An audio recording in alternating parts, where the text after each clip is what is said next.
Hi everyone, welcome to Hamamatsu's industrial panel discussion. We're here today to discuss how photonics technologies are going to be driving Industry 4.0.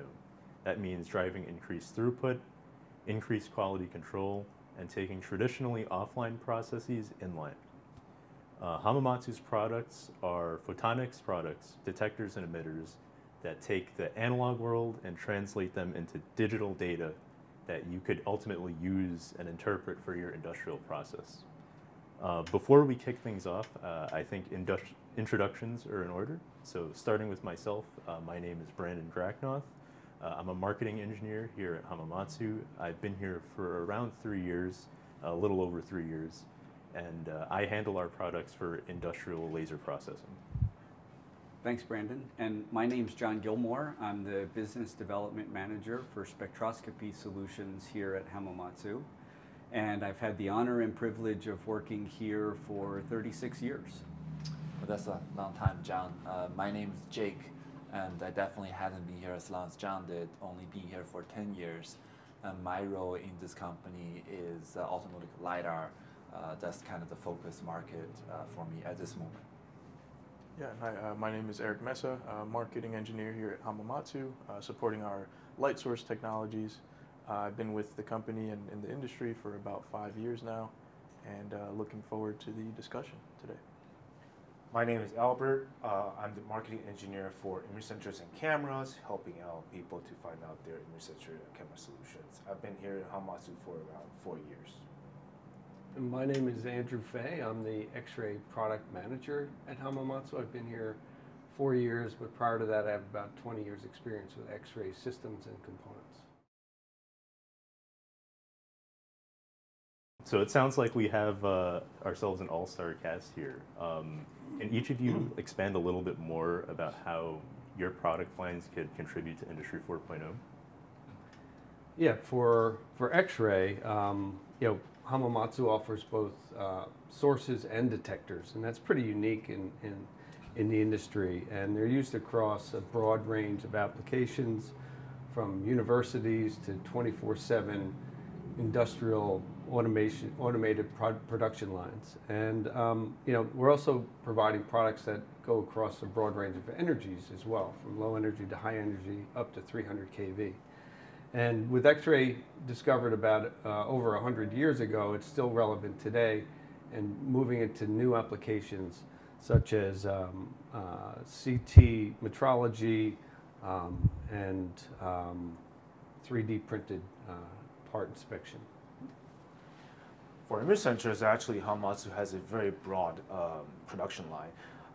We have silicon image sensors, including like CCD CMOS that covers UV to visible spectrum, and also we have compound semiconductors such as indium gallium arsenide image sensors that could cover short-wave infrared all the way up to 2.5 micron.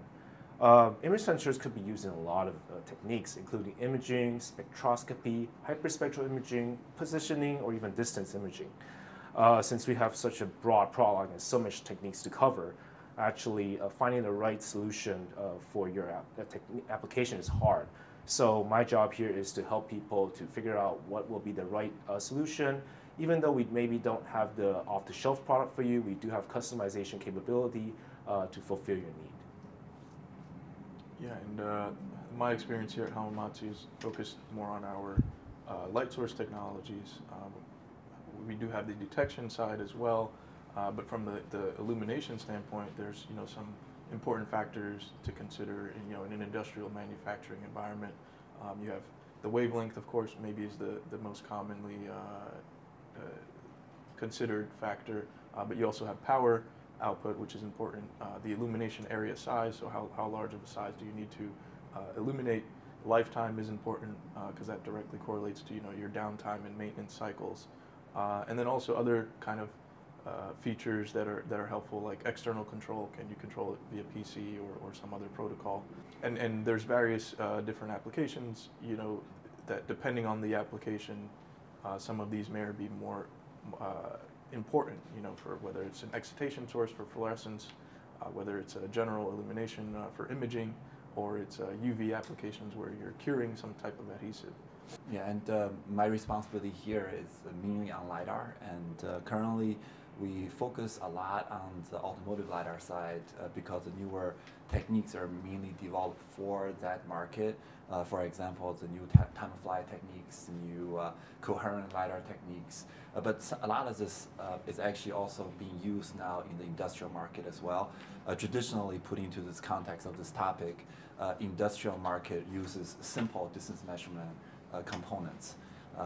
And like time-of-flight or indirect time-of-flight distance image sensors, their job is to looking at more isolated objects, more to do measurement of the presence measurement, movement, or motion. With the advancement from the automotive industry, with this LiDAR technology, now we can do much more complex automation processes that can work within unrestricted conditions. So just quickly to put in context, and this is a very big case, and I don't want to knock John's shoulder there, so just a quick overview. There's a ton of components Hamamatsu offer for that particular market. I won't talk about all of it. Essentially, is a lot of the detector and sources we cover here. And similar to Auber, that a lot of times we don't have standard parts, but we often work with customers to offer customized solutions as well, in addition to what we have already off the shelf. And in looking at Jake's display case there, Hamamatsu is probably best known for our fabulous detectors and light sources.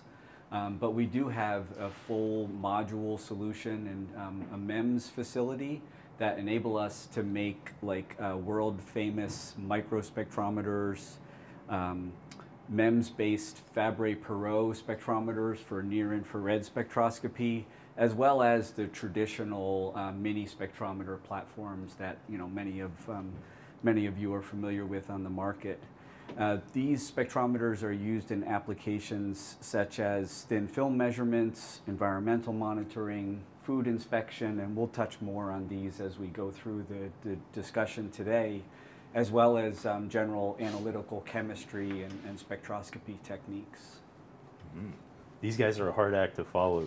To close it out with myself, I'm focusing on our high-power semiconductor lasers for all sorts of heating applications. That includes plastic welding, metal welding, heat treating, adhesive curing, so on and so forth. This product line is really a way to marry our opto-semiconductor and optoelectronics experience and allow some new and novel approaches to welding and laser heating. So hopefully we'll talk about that later.